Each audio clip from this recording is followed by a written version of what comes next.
mumbled and walked off. That night, Adobe cried silently into her pillow, the slap replaying in her ears. She understood something that day. Her safety had expired. From that day, everything she did became wrong. If she swept, it wasn't clean enough. If she cooked, too much salt. If she fetched water, she didn't carry enough. Her uncle's anger was unpredictable. It came like thunder on a clear day. Sometimes he beat her. Sometimes he insulted her. Sometimes he locked her out in the compound at night beside the kitchen hut.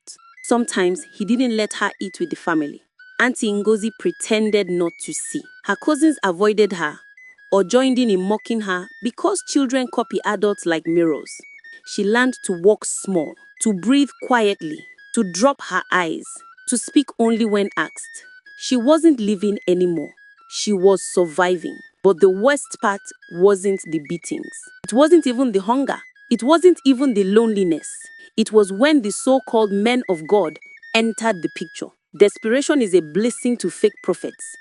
They sniff it out like vultures smell death. When Chike's joblessness dragged for months, he began visiting churches, small village prayer huts, loud fellowships, strange deliverance gatherings under palm fronds. One prophet touched his forehead dramatically and said, "I see chains.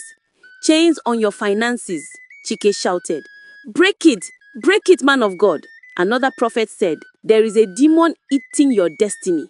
A third whispered, "Someone close to you, very close, is the witch behind your downfall."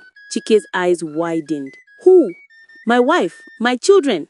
The prophet shook his head slowly. "No, the girl, the orphan girl, the one living in your hut."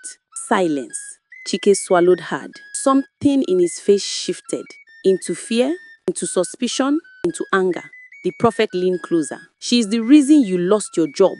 She is the one blocking your blessings. She carries the spirit of witchcraft." Adobe was only 9, but that night, Chike stared at her like she was a curse that grew legs. From then on, he made her sleep by the kitchen hut. He stopped her from touching his children. He prayed against her instead of for her. He poured oil on her head and forced her to confess sins she didn't know existed.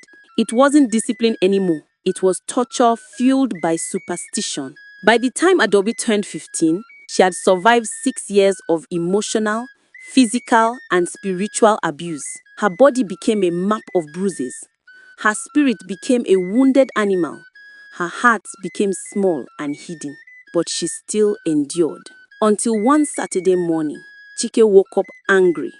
For no reason. Angry at life, angry at God,